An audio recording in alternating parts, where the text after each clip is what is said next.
Hello everybody, welcome to my training, How I Manifested $100,000.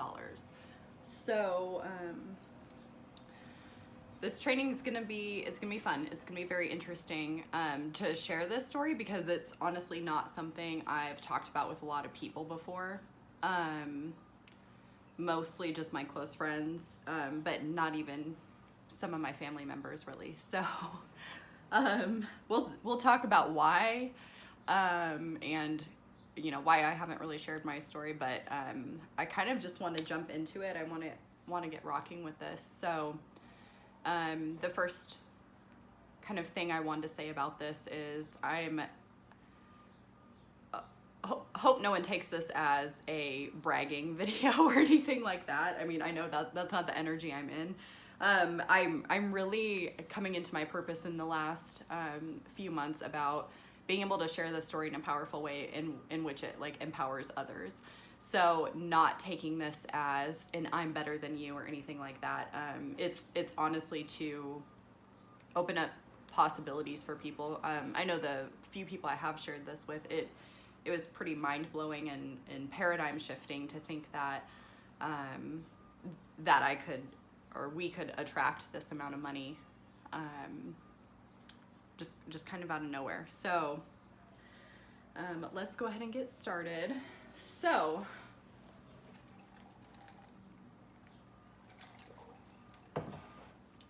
first off, just a little bit of a backstory with all of this. So I feel like I could just jump into why or how I manifested $100,000 just kind of out of nowhere. Like I could just jump into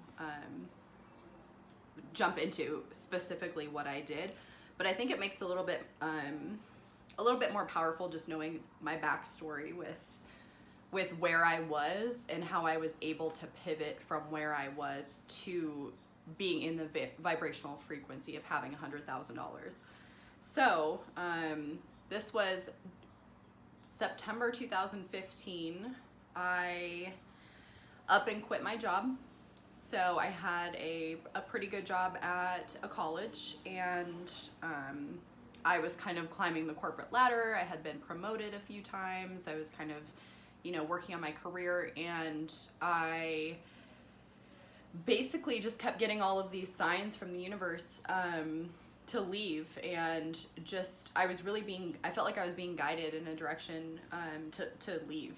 And I think part of what sparked that was almost having not like a mental breakdown, because that's not respectful to people that have actually had mental breakdowns, but I was hysterically crying in a conference room,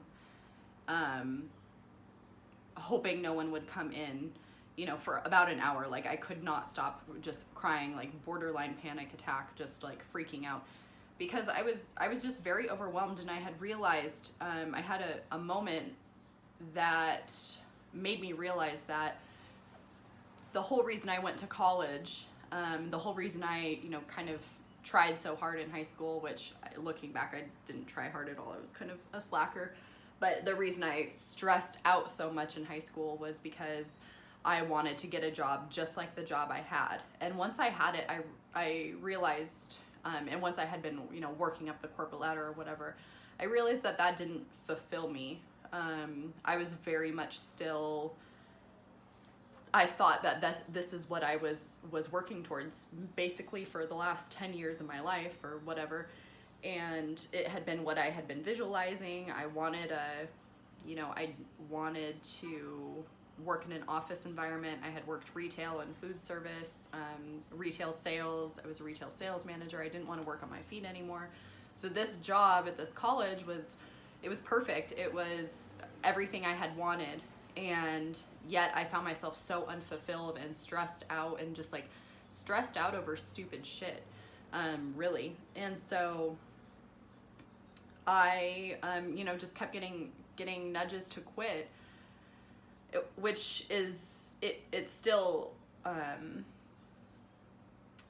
I still look back at that time and realize that I was just allowing this experience to come through me. Like I knew I needed to do it, and I did it.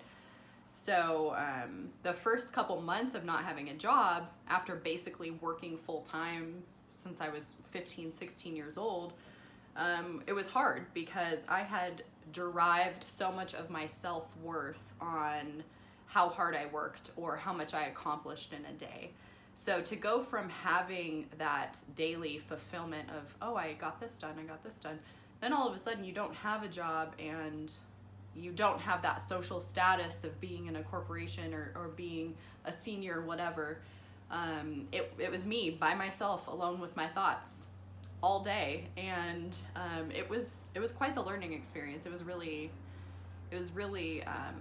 pretty amazing. I ended up getting just kind of the inspired idea to start my business, so I started my accounting business, Luxem Consulting Group. I began that business in November, 11/11 actually, and I had spent a long time from there obsessing over stupid shit. So I probably spent, no joke, 50 hours in total creating my branding and my website and all that stuff. I guess because it felt like that was really important and I really needed to do that in order to have a successful business. What other kind of things did I do? Made these kind of templates or elaborate plans, and I look back and a lot of the stuff I did create was really awesome. I had drafted up all my contracts, so really I was really prepared to get a client, but I think I over focused on things. I wasn't focused on bringing in any customers. That's the part that terrified me, was actually bringing in a client. So fast forward to January of 2016, and money was tight between me and my now fiance Isaac. It wasn't, we went from 2 incomes to 1 income, so that was an adjustment for everybody, for both of us. And I was in a position that I was basically putting my bills on credit cards every month. I hadn't had a client in my business. I felt like I was trying really hard, but I think energetically speaking, I wasn't trying hard at all. I think energetically, I didn't get there every day. I was stressed out every single day, and just kind of in my apartment in this like personal hell I created for myself. So energetically, it could have been a lot easier. I had a death in the family, so that was really hard. But I got to spend a lot of time with my family since I didn't have a job. And then I chipped my tooth. I was eating this sounds like a stupid story, but I swear it had like the most significance for me out of like those like last couple months were just, that's what stuck out the most. So I was eating a frozen peanut butter cup and I chipped my tooth, one of my back teeth. I felt the tooth just kind of break off in my mouth, and I was like, what is this? And spit it out, and it was a part of my tooth. And then I felt the jaggedness. So that for me was like this catalyst into a poverty mindset. I was like, I'm not gonna have a tooth anymore. I don't have dental insurance since I haven't been working for 5 months. I spun out of control. I had such bad dentist anxiety to begin with. Finally, I ended up finding a good dentist, but the work I had to get done on my teeth ended up costing me $3,000. And because I didn't have dental insurance. And so of course my brain is going into, I need to go back to work. I just couldn't, it was almost like the worst possible time for something like that to happen. And of course it happened right after I tried to start my business and tried to start getting clients and everything like that. So,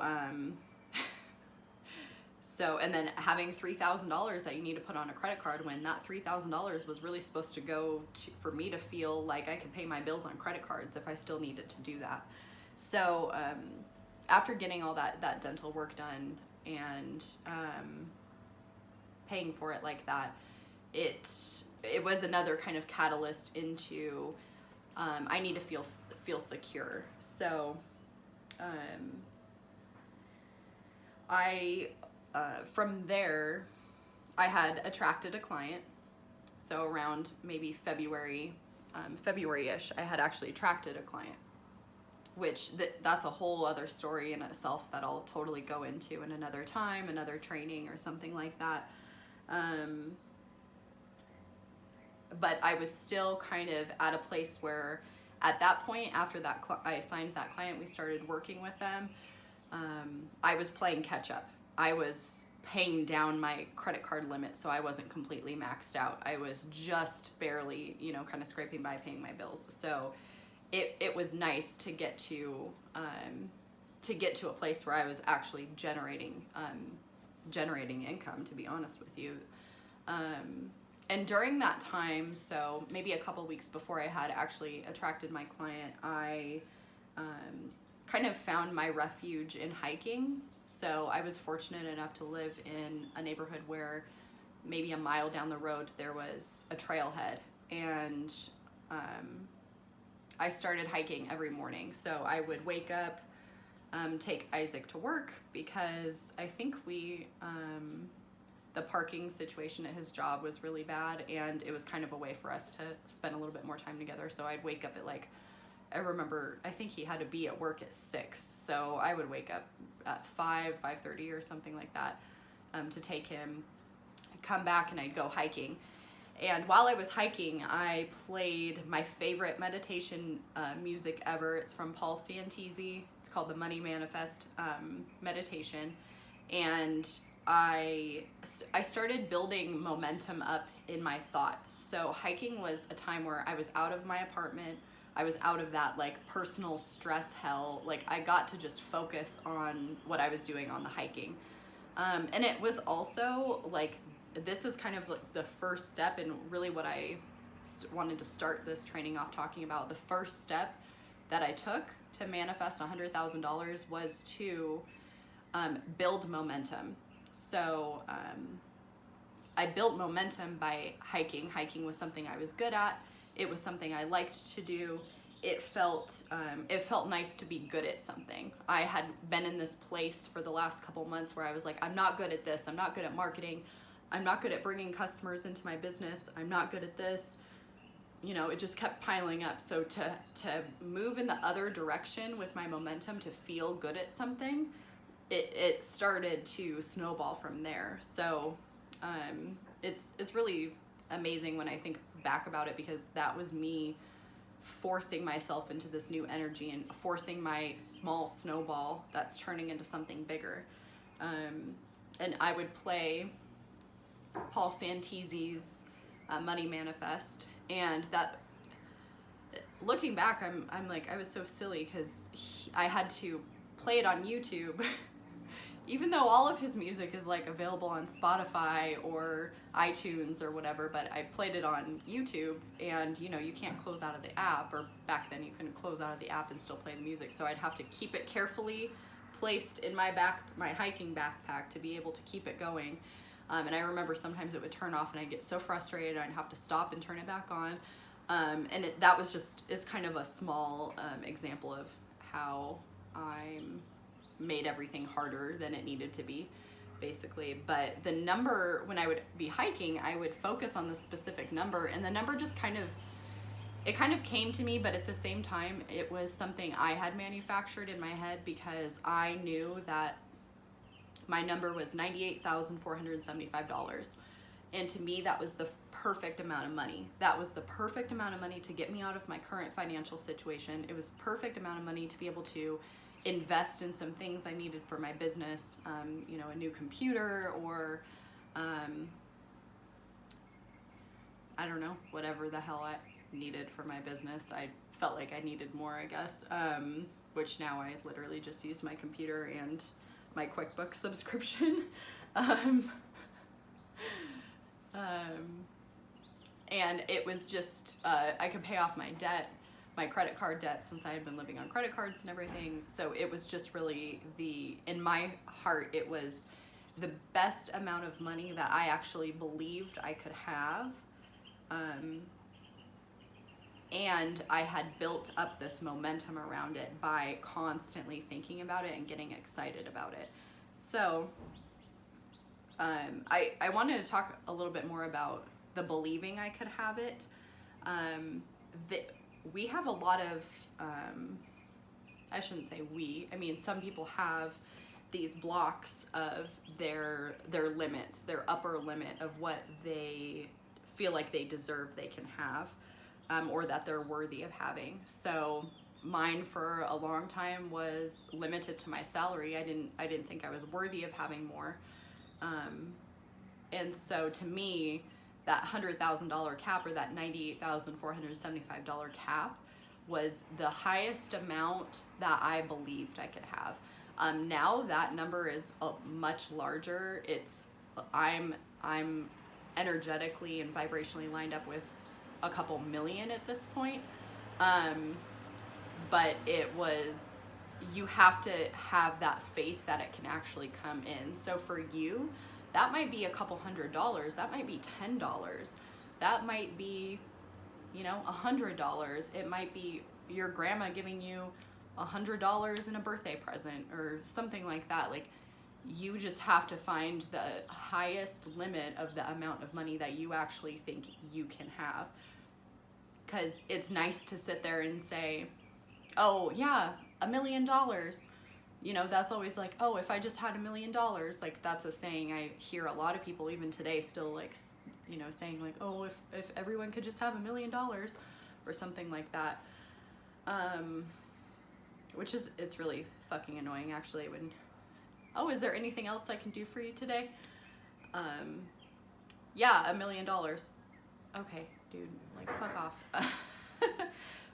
But my point being is that it's casual to say that, but that energy of, do you actually think you can have $1 million, is a completely different story.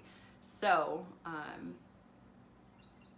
and so that's kind of where, I guess, like, the next step in this. So the first step that I did to manifest $100,000 was building momentum, by finding something that gave me positive feelings, so something that I was good at. The second thing being choosing a number that I energetically believed. Because unless you are prepared to go back through your money story and really dissect everything and really break down why you think that, and really do a lot of inner like spiritual work from your childhood, or like really emotional work, sometimes it's just best to choose the easiest number that comes to mind that you don't have any resistance to. I feel like I've gotten to a limit where I can up my limit to $3 million or $4 million, for example, because I've gone back and done so much stuff with, like, my childhood and everything like that. But another point to that is that money is all relative. So $100,000 to some people is not a big fucking, it's not a big fucking deal at all. Like, some people had that in their bank accounts before they even got to college, you know what I mean? So that's where it's up to you to determine what is your limit. What is that highest number that you actually don't have any resistance to? And you have resistance to it. So this, I guess, being like the third step, is observing your resistance, because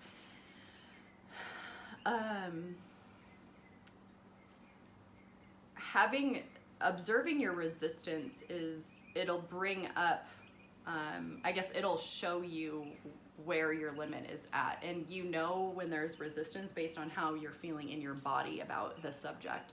So if you think of $1 million and you really get in the frequency of $1 million, and you picture that money in your hands, and you picture seeing that number in your bank account, and you picture everything to come with that, and there's something that comes up in your stomach, or your solar plexus area, or wherever, your heart maybe, where it's just like, ugh, you get that like knot in your stomach feeling, that you have some resistance around that amount of money.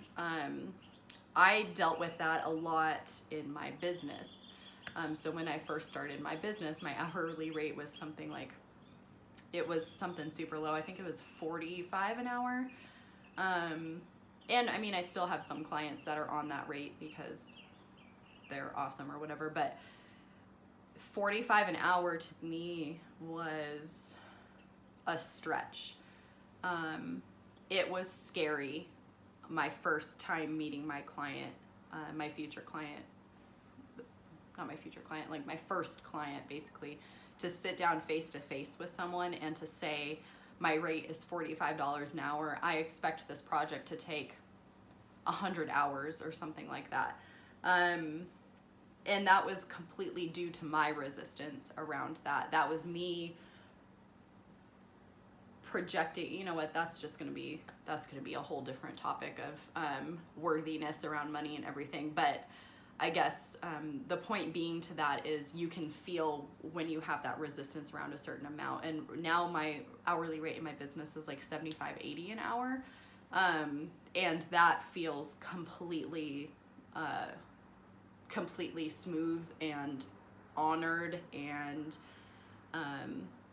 I know I'm still providing a value to my clients at that rate too. Like, it is completely aligned altogether. So so that's just a good test for you if you're looking to manifest a certain amount of money, to, I guess, just kind of see where your limits are.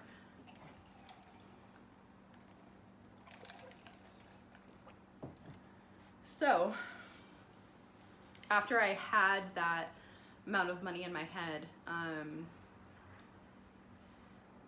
it was a lot of focusing, but I focused in a really fun way, and I think that that's why it came so quickly. So that was around February, maybe late January, that I really started, when I started hiking, really started visualizing that number. And then I read a book about, it's called Creating Money. I have to look at who it's by. I've read it a couple times actually, because I always get something new from it.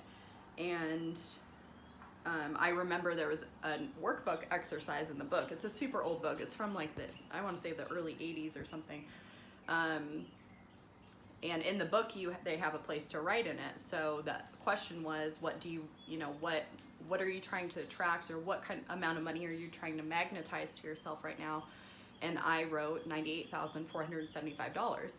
So it was something that I started writing down. I started thinking about it, and I started playing with the idea is really the only way to put it, because that energy had to stay light and it had to stay playful.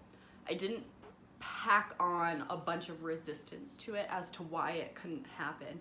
I kept the possibility open, and I kept the doubt away from it. It was almost like this was my little sacred idea, and I'm gonna have fun with this visualization and everything like that, and all of the external circumstances about everything else, just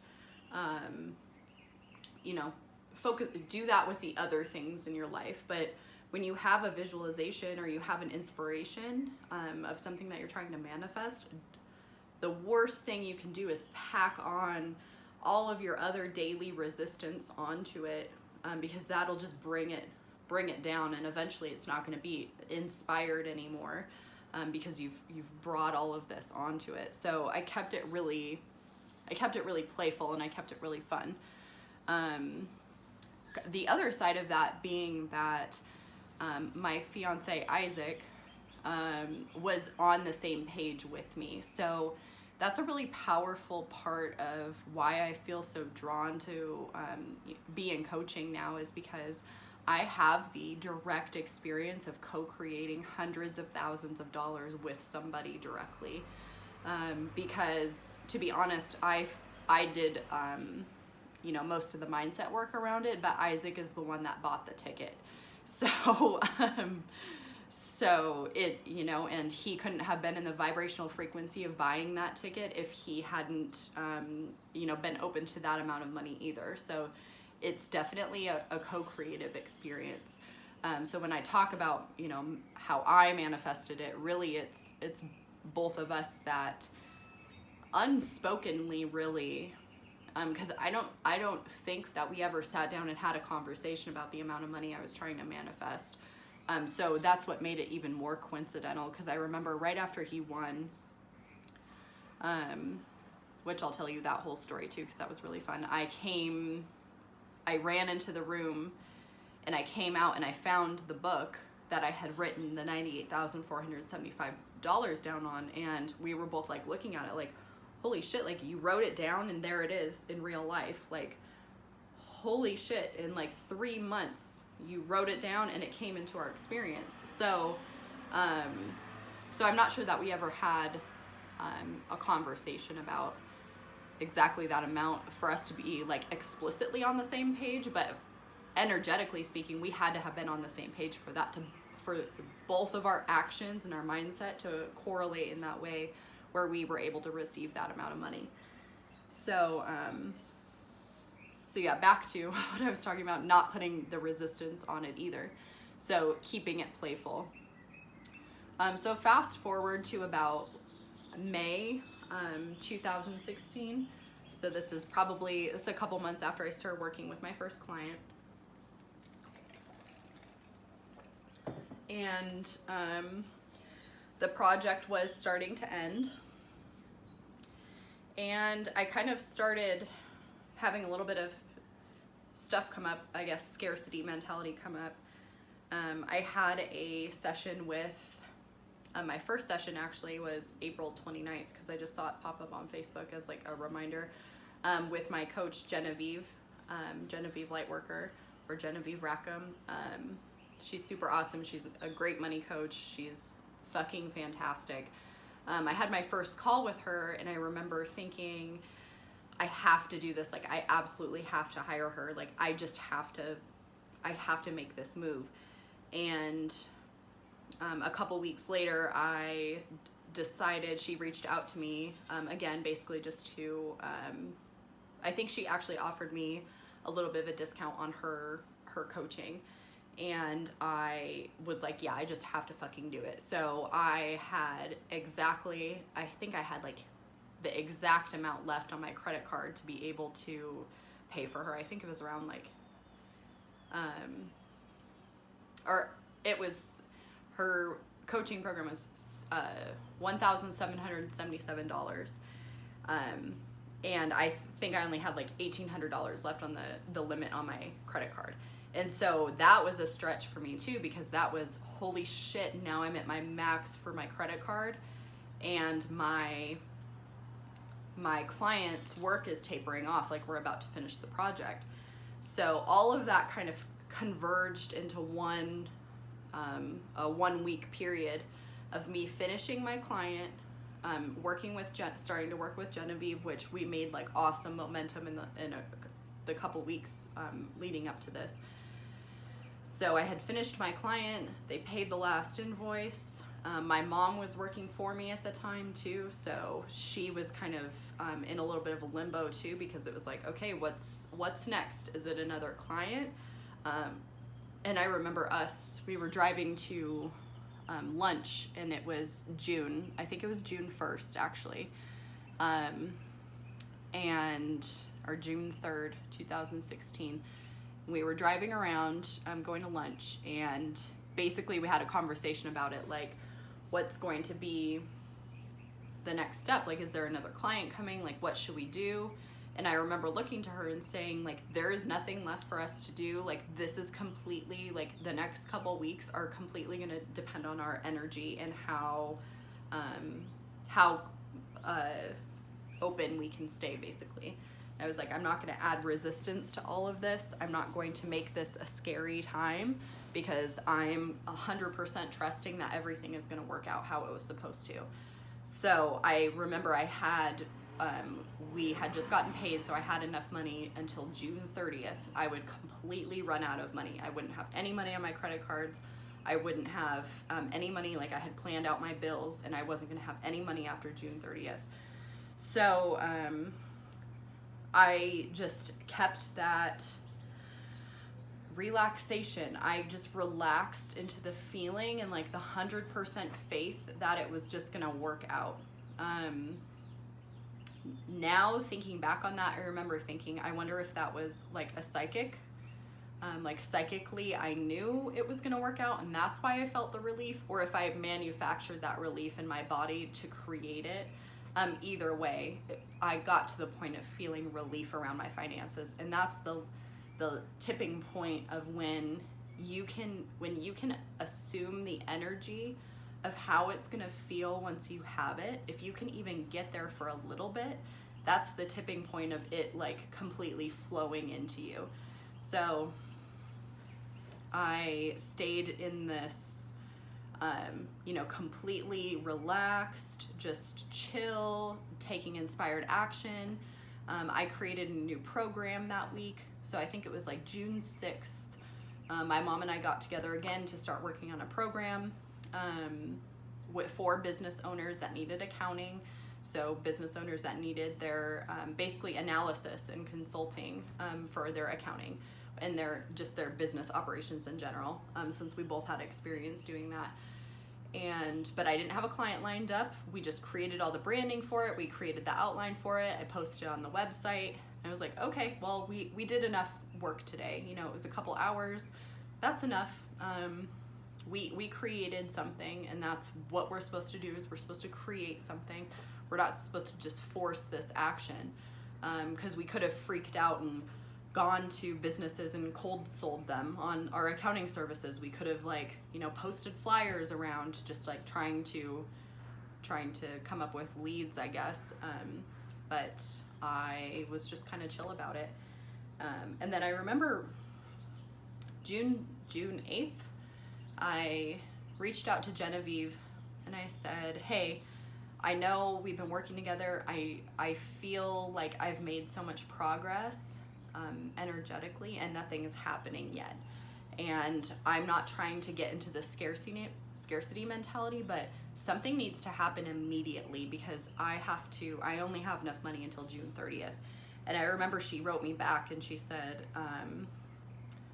don't worry, like it's all gonna work out, like something's happening, I know something's coming, blah, blah, blah. And I was like, okay, I felt the relief again, like I got to that point. And then June 10th, it's my birthday, so it was my 24th birthday. 24th birthday. And I was at home that day. Isaac was at work. And we were going to go to dinner and go to the casino afterwards, because I love going to the casino. And he comes home, or he texts me something totally cryptic, and I remember thinking, like, I wonder what the hell he's talking about. It was so interesting because he's normally a very like direct like communicator, and this was such a, I guess, cryptic kind of message. Like I didn't know what he was saying. And he comes home and walks in the door, and he has me sit on the couch just like I'm sitting right now and close my eyes, and he hands me a stack of money, and he said, I want you to picture that this is $10,000. So I closed my eyes, and I'm like, okay. And it had a little band around it, and so I got really excited. I was like, oh my God, what happened? Like I'm sitting here with my eyes closed, and I'm like, oh my God, does he have like $10,000 right now? Like did something happen where he has $10,000? And he's like, okay, now open your eyes. And it was a pack of banded ones, so it was $100. And so I still held that, and I was like, oh, that's a really cool idea. Like that was super cute. And then he has me close my eyes again and shows me and puts the scratch ticket in my hand, and I opened up my eyes and the numbers were scratched off. I don't remember what the number was or anything, but it was a ticket just like this one, and it was scratched off $100,000. And it was just like a moment of complete shock and just like disbelief and just like this. That's the only way I can describe it, is like breathless. Like I was speechless. And we got up and started jumping up and down and everything like that. And it was quite the magical experience, and it had felt like I had all of these memories rushing back rushing back to me of how everything led up to this moment, basically. So how all of the poverty consciousness, how the victim mentality I was in, how the stress and the hard work and everything like that I needed to shift before any of that could come into my experience. Because within 3 months of deliberately shifting my energy is when it started to flow in, and I had 5 or 6 months of stressing out and doing shit that didn't work. So yeah, it was beautiful. It was a very beautiful moment. And another thing I remember is looking back at, I had a notebook, and I had looked back at a timeline I had created, and I remember saying that in June I wanted to go to Mexico, and I had $100,000 written at the top, and I still have that notebook that I look at sometimes. And so back in May, I had created this timeline of what I wanted to do, and going to Mexico in June was one of them, and a whole bunch of other things relating to $100,000. And so it was very crazy again to see that in writing, because I had written this and it had became my reality, but only became my reality because I was energetically lined up with receiving it. That writing it down was almost like opening up that channel to bring it into my life. So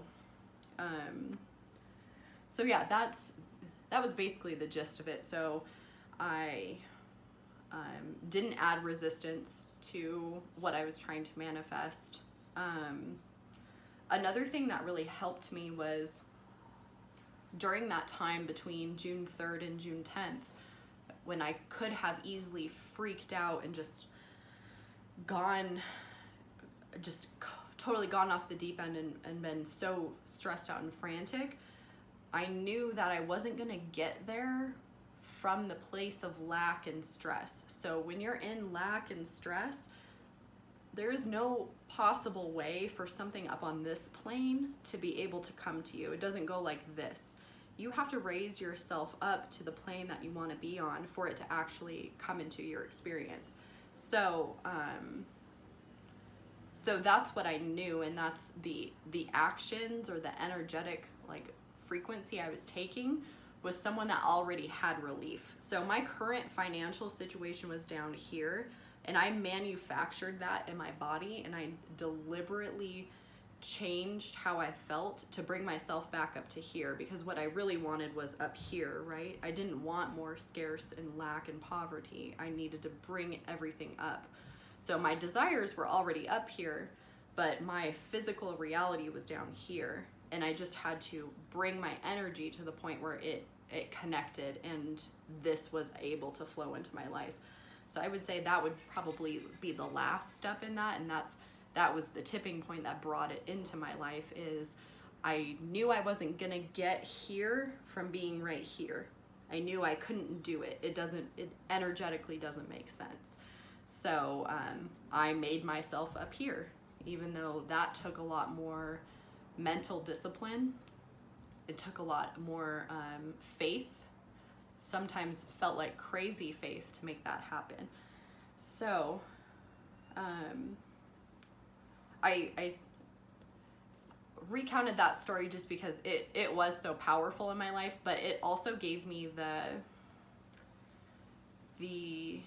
made me feel the possibilities for co-creating. And so since that time, so much has happened really in what I've been able to create in my life, and what I've also been able to co-create for other people too. But that whole energy of just like Genevieve, how Genevieve was able to pull me up into this faith and pull me into that next level, through her co-creating with me and then me co-creating with Isaac, we were all kind of able to make this happen because it benefited everybody. So it obviously benefited her business, but it also benefited our lives immensely too. And so that same energy that I had with co-creating that with Isaac the first time around is what I bring into my coaching business now. So you having manifested this amount of money a couple times now, and also other things, just crazy client manifestations that if I told you the story, you wouldn't even believe it, because it was just so weird how it all happened. You know, getting to the point where I'm making $10,000 a month in my accounting business, like things like that are all because I was able to pull myself up, and I was able to co-create with other people where it mutually benefited them. So bringing that into my coaching business, it's really important, because you have a manifestation that you want. Maybe it's $5,000, maybe it's $10,000, maybe it's more clients, maybe it's a love, you know. I manifested Isaac too, or we co-created each other too. Our whole story of us meeting is a whole co-creating experience in itself, how we were both filling in at different stores, and we happened to be filling in at the store at the same time because both of our counterparts were sick or something. And that's how we ended up meeting. That was a trip in itself. So that energy of co-creating, that's how I bring it into coaching, because you have that manifestation, and when you add someone else's energy into that, obviously I can help you get through some of your blocks and get through the energetic differences and the energetic, I guess, resistance that you have towards bringing it into your life, and also getting more clear on what you want and feeling like you deserve it, and just really refining the manifestation process is obviously like what I'm super good at and super passionate about. But when you add someone else's energy to that, so you and I working together is what pulls it up. It pulls you up to that next level, because I'm able to get to that next level version of yourself. It's so much easier to see that next level version of someone else than it is to see it for yourself. So it's so much easier to see someone else's blocks than it is to see your own, right? Otherwise, we'd all just be fucking billionaires by this point, or we'd all, you know, save every animal on the planet, or whatever your ultimate goals are. If we were able to move past our bullshit by ourselves so easily, I mean, everyone would be way up at the top. But the reality is sometimes we need other people to co-create with us and to see that potential within us, and to, I don't know why I keep going towards this, but the only way I can describe it is like pulling you out of your physical reality up into that next level self. So you're down here and your manifestation's up here. Having a coach is like pulling you up here, so you're just in that vibrational frequency. So I do have a program right now. It's called Manifest 2018. It's so awesome. It's 9 weeks with you and me, and it is it's one-on-one calls every single week, and then unlimited Voxer support. I'll make sure I post in the comments of wherever this video is, or on the webpage, the application for that program too, because I know that this is it's a very sacred, it's a sacred relationship to be able to co-create with someone. And so I really want to make sure that whoever's going to be a part of this is ready for the same level of results, or willing to move into that next level for themselves.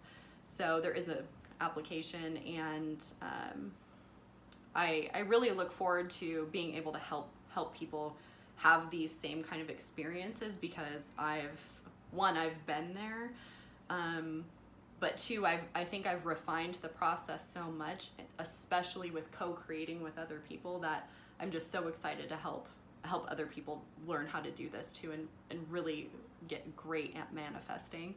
So thank you so much for listening and being a part of this training today. You'll see the link down below to apply for Manifest 2018. I'm so excited to see you there. Also, if you're not already, go ahead and join my Facebook group. It's also called Manifest 2018. It is a free group for now, where basically it's a co-creative experience together. So I'm not sure if it's as powerful as a paid program. Obviously not, because there's something psychologically when you pay for something, your faith and your energy, it you're almost in the energy of it has to fucking work out.